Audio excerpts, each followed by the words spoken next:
This is a sacred time of year for many peoples, members of different religious communities. The fall equinox is upon us and was celebrated here last night by Sacred Crossroads. The ancient Christian festival of Michaelmas, which is a holiday celebrating the fierce St. Michael the Archangel, who battles evil in defense of the good, is still marked in some parts of Europe and some parts of this country on September 29th.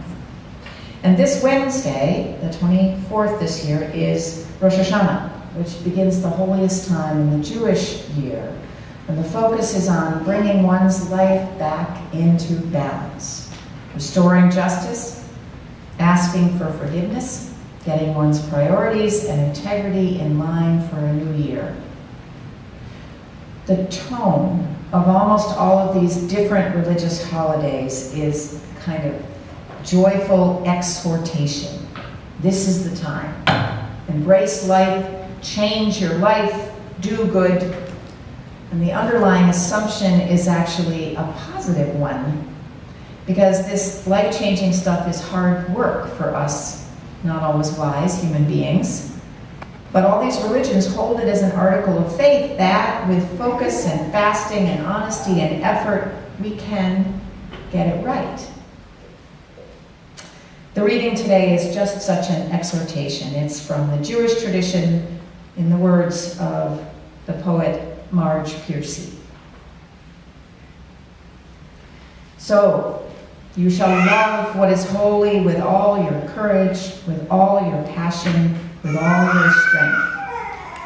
Let the words that have come down shine in our words and our actions.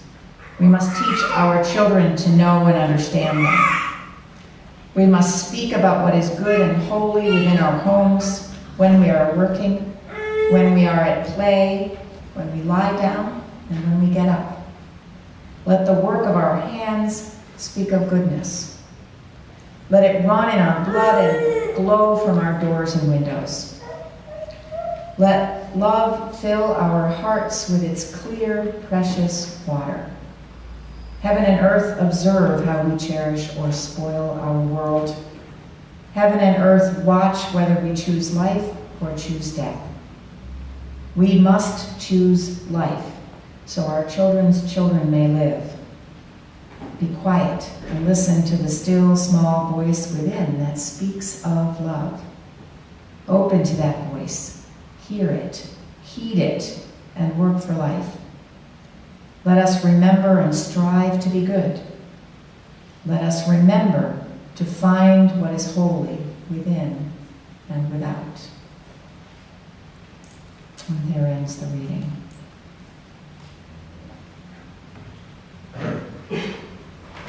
We are coming up on my favorite time of the year.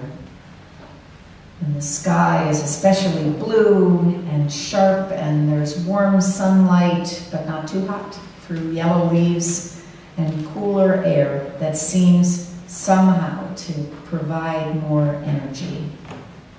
On a beautiful early fall day, the very world conspires to make more joy and hope available to life. And larger hopes and greater energies are needed now in early fall, in these days of beginning, in this time of urgency and opportunity. Whatever the calendar might say, the year for me begins in September. Years ago, when I lived in Maine, my son's school took a whole day off in late September. This was not, however, a day to stay home. On this special day, the whole school assembled bright and early at the foot of Bradbury Mountain, which was a small forest-covered peak in a neighboring town. My boys reflected as they got older that it really wasn't a mountain. It was like that hill in the movie that becomes a mountain because people call it that. But nevertheless, for small children, it looks like a mountain. The day began with games and ended with a picnic, and in between there was a hike, a couple of miles up the mountain through the forest trail, all the way to the rocky ledge at the summit. Everybody was invited. First graders often took the lead, going first scooting past the fourth graders who were engrossed in gathering pine needles for some project, and nearly everyone moved faster than the eighth graders who were traveling in slow, teenaged clumps. Teachers climbed too, and administrators, and more than a few accompanying parents.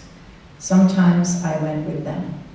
It can be a wonderful thing to stretch one's legs and lungs and soul in a friendly community exertion such as that.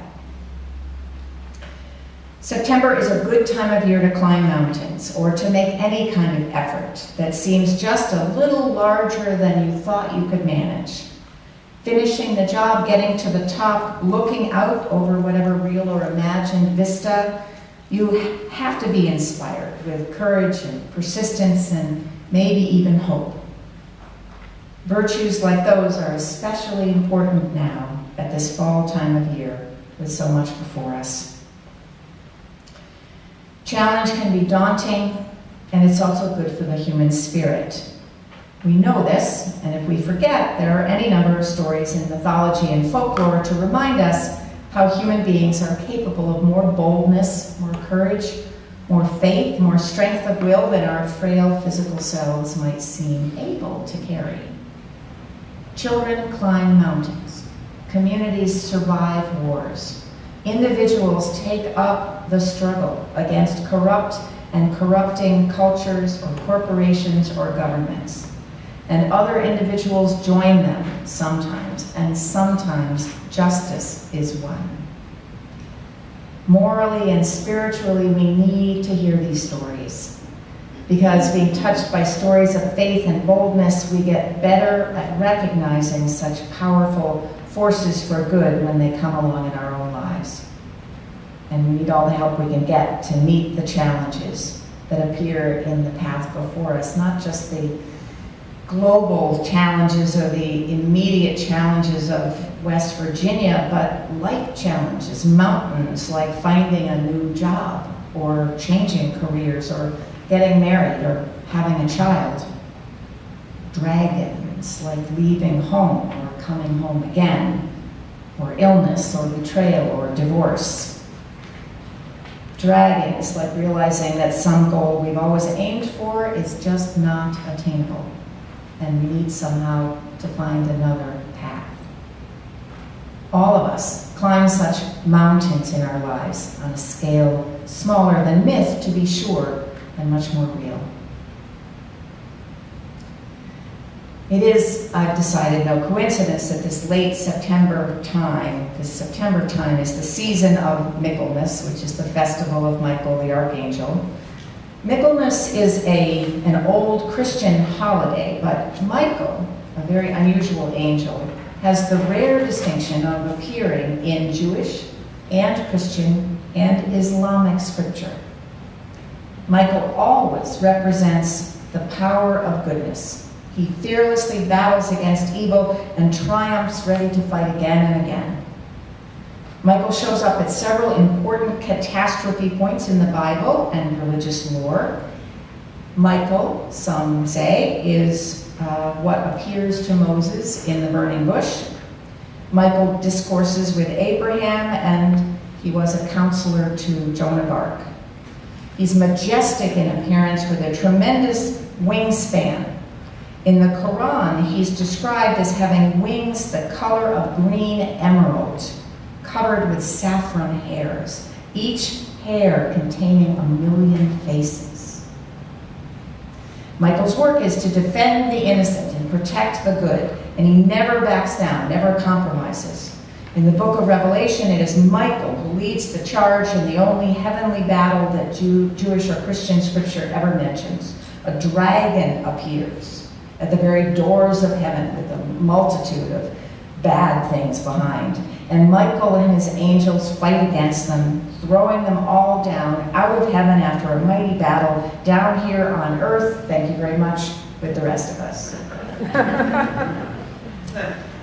In all of these stories, Michael does the right thing. He takes the action that must be taken, the step that mere mortals fear to take because we are weak and afraid of failing. At Michaelmas, when the air has turned crisp and the whole world is turning, we can learn from Michael's example. We can find strength to fight the dragons we've been avoiding, to climb the mountains in front of us, to start life again renewed. I first heard about Michaelmas probably 20 years ago. And as ancient holiday explanations go, this one actually made some sense to me. I don't think that I'm unusual in my wish to be sometimes a braver, stronger person than I am. A person who speaks the truth as she sees it, who takes risks in order to do the right thing, who faces challenges with joy and a smile on my face. It is good for me to remember that in addition to all my faults and vulnerabilities, I can be strong too and good. But I don't want to be a warrior all the time, so part of the reason I like Michaelmas is because it comes at a particular time of the year, at the fall equinox, when we, along with the leaves, are turning toward a more introspective and darker time. Not coincidentally, also when the Jewish high holy days happen, when we're invited to look clear-eyed at where we have fallen short in the past year, to ask forgiveness and to resolve to do better. All of this is good, difficult, dragon-slaying, mountain-climbing work, and it is good to practice, especially in the season that calls for it. It's important, however, not to confuse all this striving for perfection with perfection itself. Whenever Michaelmas comes up, whenever St. Michael is mentioned, I think of the movie of some years ago, I'm sure many of you have seen it, called Michael, which is indeed the story of the Archangel Michael, though in a rather different presentation. The way John Travolta portrays that brave warrior angel bears not very much resemblance to the stories that I remember from Catholic school. He first appears in the movie, Michael does, as a large, unshaven, overweight figure who gets up late, smokes like a chimney, and eats far, far too much sugar. His social skills seem somewhat limited. In the first scene, he comes down, that's when he gets up late, he comes down and rummages through the refrigerator for a beer. But he has a most magnificent pair of wings that stretch from his shoulders down to his knees. And in this movie, Michael has taken up the cause of a lonely older woman who is struggling to survive by herself in a rundown motel in Nebraska on a remote road where the truckers don't come anymore since the interstate went in. She is at the end of her rope and the end of her money, and in answer to her prayers, Michael shows up, moves in, and, among other things, on her behalf, he smites a bank. This is a scene that is somehow inspiring as well as hilarious. The bank officers meet with this woman and with Michael, and they turn down the woman's request for an extension on her loan, and that very afternoon, after everyone has safely left the building, an errant wind springs up and the bank building is leveled. It is so satisfying to watch meanness leveled by justice. As the story continues, however, we learn that Michael's real task in this, his 26th and last visit to Earth, is not to smite banks. It is to rescue a man who has shut himself off from his own heart. The man, whose name is Quinlan, is a reporter for a Chicago tabloid, and he has come to Nebraska to get an exclusive on this angel. Quinlan is jaded and scarred by life. He doesn't even care anymore what's true. But as they travel on a long car trip back to Chicago, because Michael won't get on a plane, the angel Michael and Quinlan's friend and the young woman that we know from the outset that Quinlan is destined to fall in love with are all in this car together. And all of them are changed by their time with this likable angel who is so deeply in love with life that it's impossible for those around him not to fall in love with it too. Michael laughs so much at his own jokes that the others can't help but join in. He flirts with all the women in the truck stop restaurants. He insists that they detour to see amazing sights like the world's biggest ball of twine and the world's largest non-stick frying pan. The point, of course, is that Michael's power is not primarily his physical strength in this version of the story. It's not even his angelic powers. Angels can't change the nature of the world, he explains. They can only do small miracles, and only a certain number of those. Michael can't make anything happen all by himself.